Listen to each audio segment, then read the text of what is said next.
The gentle demeanor of my former husband and the once amicable relationship with my in-laws have undergone a profound shift. Rather than simply attributing it to change, it seems more fitting to acknowledge that their true colors have surfaced. It all unraveled when news of my unexpected inheritance reached them. While I had always understood the potential impact of wealth on behavior, experiencing its effects firsthand was emotionally draining. As if that weren't enough, a cascade of events unfolded, ultimately leading to our divorce. Now, I find myself completely estranged from my former in-laws, though whispers suggest that turmoil still reigns in their household. The passing of my aunt, my mother's sister, a few years ago, added another layer of complexity to my life. From a tender age, she toiled diligently, not only working hard but also investing wisely. Initially, the extent of her wealth didn't concern me much, so I scarcely paid attention when I first heard about it. However, my mother once remarked that my sister seemed to possess considerable assets. Despite this, my aunt remained remarkably frugal, managing her finances with prudence.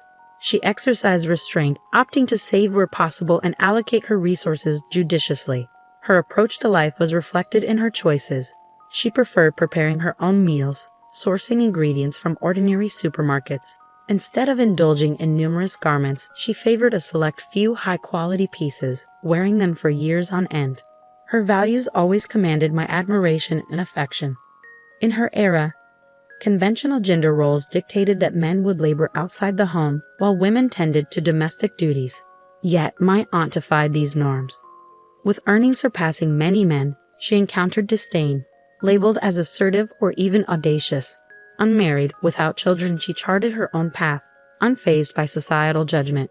Considered an anomaly, she remained unperturbed. In fact, she exuded an aura of indifference, adopting an attitude of let them talk, her confidence unshaken. While visiting her one day, as we lounged on the sofa sipping tea, she dropped a bombshell. "If I were to pass away," she began, catching me off guard, "I'd like you to inherit my estate." Startled by her sudden declaration, I inquired about her meaning. With a calm demeanor, she explained, "I'm unmarried, childless. Who else but those who have scorned and underestimated me should inherit my assets? I refuse to let them lay claim to my hard-earned money. I've yet to finalize the paperwork, but I intend to specify you as the sole heir." Her smile belied the seriousness of her words. Upon hearing her wish, I simply nodded, acknowledging that if my aunt desired it, she had every right to arrange her affairs as she saw fit. After all, she was only in her 40s when she broached the subject. The actual day of inheritance seemed distant, perhaps 3 or 4 decades away, a concept difficult to grasp, especially for a high school student like myself who knew little about estates and inheritance. Frankly, I dismissed her words as jest. As years passed, I embarked on marriage and motherhood, consumed by the responsibilities of raising a family and pursuing a career. It was during this busy period that I received word from my mother about my aunt's declining health, coinciding with my younger child's entry into society. Alarmed, I rushed to the hospital where she was reportedly admitted. Upon arrival, I found my aunt looking as spirited as ever. "Who told that child I wasn't feeling well?" she exclaimed, her trademark smile lighting up her face. "That's quite an exaggeration. It's just a routine checkup, nothing to worry about." As you can see, I'm bursting with energy. Her reassuring words eased my anxiety, and I left the hospital reassured that all was well. However, the truth was far grimmer. Her health was rapidly declining, and her brave facade was just that, a facade. The frequent hospital stays were a clear indication of her deteriorating condition. Each visit revealed a stark transformation: hollowed cheeks, thinning arms and neck, and a noticeable frailty. Yet she never wavered in her cheerful demeanor, a testament to her inner strength. The familiar smile she greeted me with remained unchanged from my childhood days. Despite my hopes for her recovery, she eventually succumbed to her illness. At her funeral, attended only by immediate family, regret washed over me. I wish I had visited more frequently or rearranged schedules to create lasting memories together. But such reflections were futile. Regret only surfaced in the aftermath, too late for amends. Even my children, whom she adored, shared in this remorse, lamenting missed opportunities to converse with her. In the midst of grieving, a peculiar brown envelope arrived at my doorstep one day. Embossed with a law firm's name, its contents puzzled me.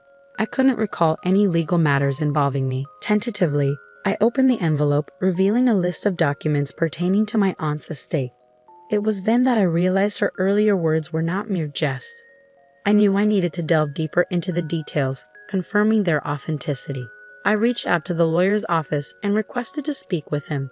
As it turned out, my aunt and the lawyer shared a long-standing friendship, maintaining communication over the years. Following her passing, they sought my input regarding her estate and inheritance. Upon reviewing the total amount presented by the lawyer, I was utterly astounded. Initially expecting a modest sum, perhaps a few million, the reality surpassed my wildest expectations, over 200 million. Confounded by this revelation, I sought counsel from my mother. After conversing with the lawyer, my mother's response came as a surprise. "Relax," she reassured me. "It appears you made your intentions clear as my sister's hair." She approached me about it shortly after your high school graduation, and I assured her that I supported your decision. Her optimistic tone left me taken aback yet comforted by her unwavering support. I found myself restless, grappling with the weight of such a substantial inheritance. My mother, however, offered a simple solution. "Since your aunt took the trouble to leave you the documents," she remarked casually, "why not accept them with gratitude?" Curious, I inquired if she didn't feel entitled to any part of the inheritance. She shared a cautionary tale from our family's past. "Inheritance often sparks familial strife," she explained. "Many years ago, one of my grandmother's brothers passed away without a will. The ensuing chaos, with siblings and their children embroiled in daily disputes over the estate, left scars. But your sister thoughtfully designated you as the inheritor in her documents, didn't she? It wouldn't be right for me to intervene. However, do tread carefully with your in-laws and husband," she added with a nostalgic sigh, reminiscing about bygone days. Despite her advice, I dismissed any concerns, confident that my husband wouldn't fret over such matters. Little did I know, reality would soon veer in an unexpected direction. A few days later, my ex-husband, his demeanor somewhat unsettled, broached the subject. "Could that document from the lawyer's office be related to the estate?" he queried. Surprised, I pondered how he knew about it. Yet, with nothing to hide, I confessed. His eyes sparked with interest, and he wasted no time in probing about the inheritance's magnitude. A sense of unease settled over me as I observed my husband's smug demeanor.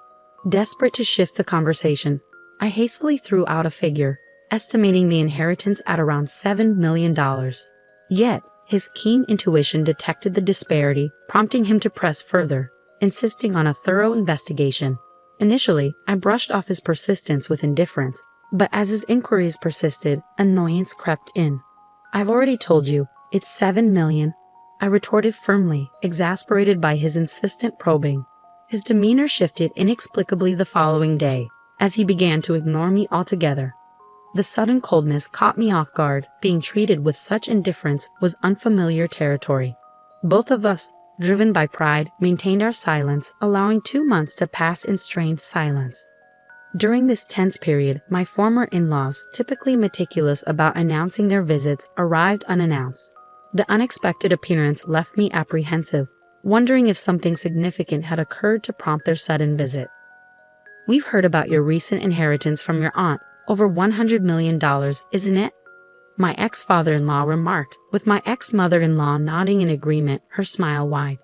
"Our home is showing its age, and we've been contemplating renovations. We're proud of our son for marrying someone as wonderful as you. How about we expand the house and include a room for you as well? It's a golden opportunity, don't you think? Why not consider living together?"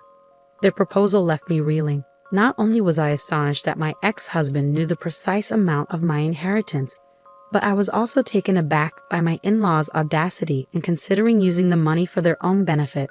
Excitement bubbled between them as they delved into details, discussing upgrades like an island kitchen and making the house more accessible. Unable to contain my dismay, I interjected, "Please refrain from making decisions without consulting me." Undeterred, they continued, mentioning they had already sought a cost estimate. It was evident they were banking on my inheritance, oblivious to the impropriety of their actions. Feeling overwhelmed by the day's events, I struggled to find the right words. Preferring to avoid an emotional outburst, I simply requested that my in-laws leave for the day. Later that evening, when my husband returned from work, I confronted him. Initially evasive, he eventually confessed to snooping through my belongings, discovering the bank book detailing my inheritance. Its usual place was tucked deep inside my dresser, indicating he had thoroughly searched the room. His invasive behavior left me deeply disappointed. I recounted the day's events with his parents, expecting understanding or remorse. Instead, to my astonishment, he justified his actions. As a couple, our finances are shared, he argued. Your inheritance is as much mine as it is yours. It's only logical to use it for renovating my parents' house. In fact, you're in the wrong for concealing the true amount of the inheritance. Despite my attempts to reason with him, my ex-husband remained steadfast in his belief that my parents' actions were justified, placing the blame squarely on me. His insistence on this single incident was exasperating enough. But what came next left me dumbfounded.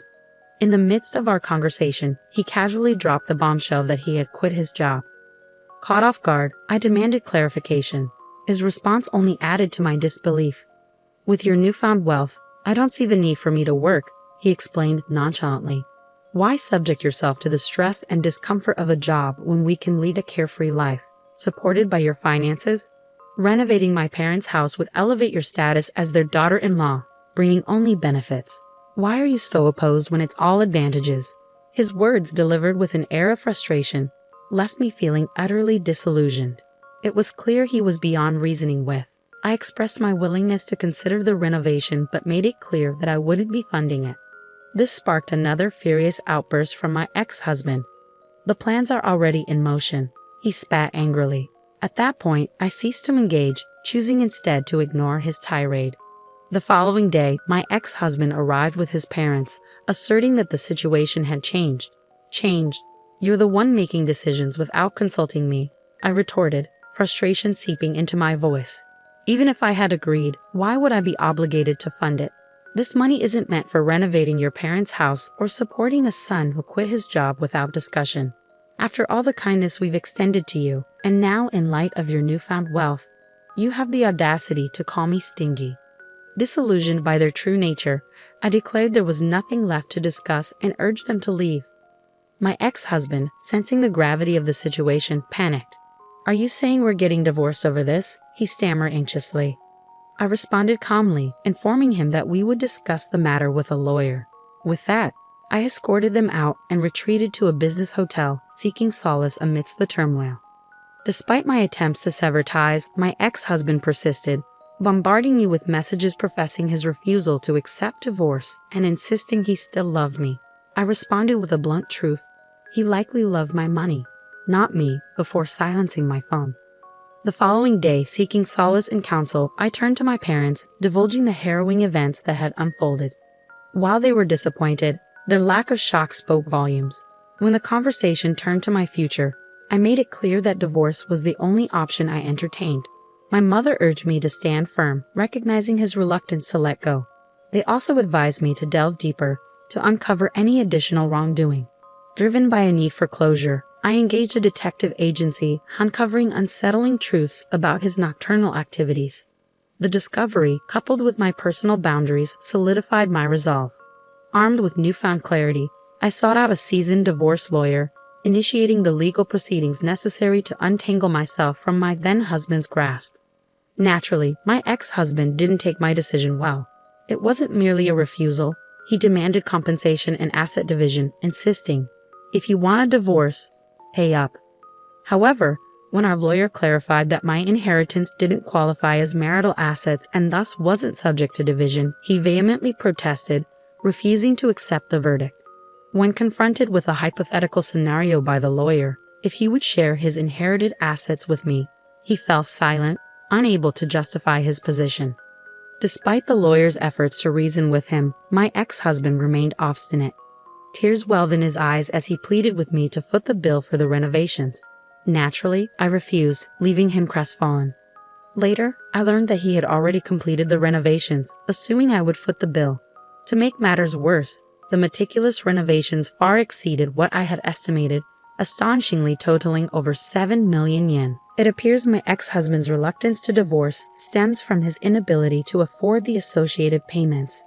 This reinforces my stance that I shouldn't be responsible for funding the renovations of his parents' home, regardless of our marital status. Despite this, he shamelessly attempted to negotiate, proposing that I cover half of the costs. However, his efforts were swiftly thwarted when my lawyer threatened legal action for extortion. Undeterred, my ex-husband's parents took matters into their own hands, appearing unannounced at my family's home. Their unwelcome intrusion escalated into a confrontation, prompting my father to intervene. In their haste to flee, they damaged a potted plant at our entrance, prompting us to involve the police. When the authorities arrived to hear our account, the situation turned violent, resulting in their arrest. Naturally, news of the incident spread throughout the neighborhood, fueling gossip that persisted even after their release. Following these tumultuous events, I shared the details candidly with some of our gossip-prone neighbors, ensuring the audacity of my ex-husband's family became common knowledge throughout the neighborhood. Despite our divorce, my ex-husband persisted in reaching out, professing his love and desire to reconcile. To protect myself, I obtained a restraining order through my lawyer. However, knowing that restraining orders have a limited duration, typically lasting up to 6 months, and considering my ex-husband's disregard for boundaries, I feared potential future retaliation. Consequently, I made the difficult decision to relocate with my parents.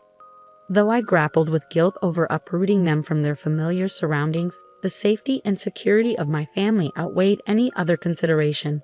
Given the circumstances and the potential dangers, moving was the only viable option. We made our escape under the cover of night, as if fleeing from imminent danger. Once we settled into our new home, I gathered the children to share the news. Understandably, they were taken aback, but they empathized with my decision, acknowledging, "If that's what you feel is necessary, we support you."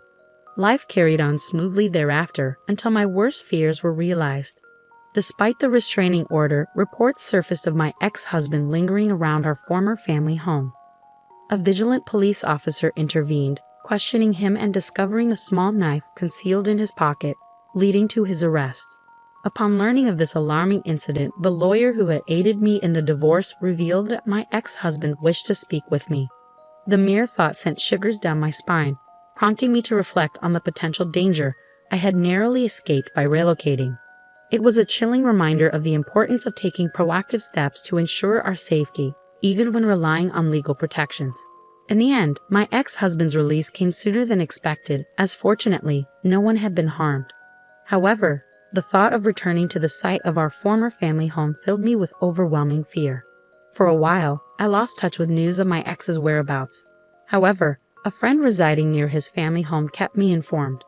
According to them, following the completion of the renovation, heated arguments over financial matters erupted almost daily. The echoes of disputes, such as "you took out the loan in your name, so you deal with it," or "this house belongs to our parents, so they should foot the bill," reverberated loudly enough to discern the exact dialogue.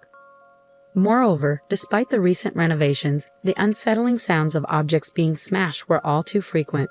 On occasion, the police were even summoned to intervene. Amidst the chaos, blame for the divorce was often cast my way or directed at others who had supposedly condoned it.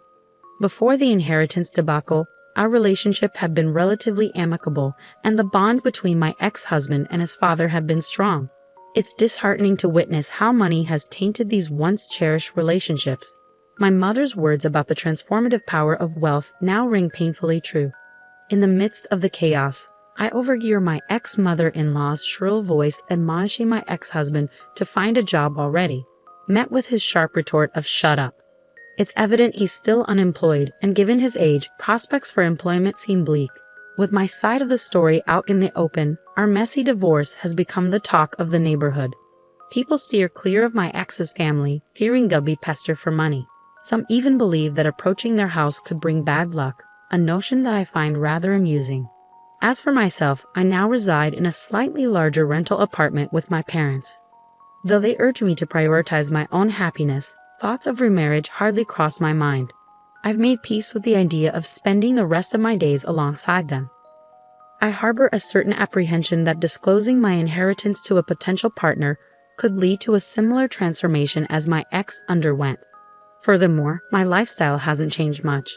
I never indulged in lavish hobbies or extravagant spending. Instead, I intend to utilize my inheritance for the well-being of my parents and myself, whether that means providing for our care in old age or celebrating significant milestones in our family's life. such as weddings or the arrival of grandchildren. The inheritance I received isn't the kind of sum that can be squandered with frivolous spending.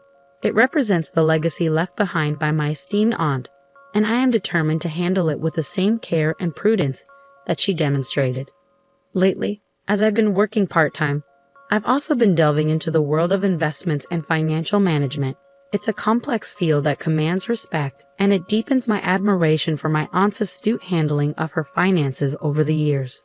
While my parents and I lead contented lives, snippets of news occasionally filter through about the precarious situation my ex-husband and his family find themselves in. However, since our divorce, they are now strangers to me.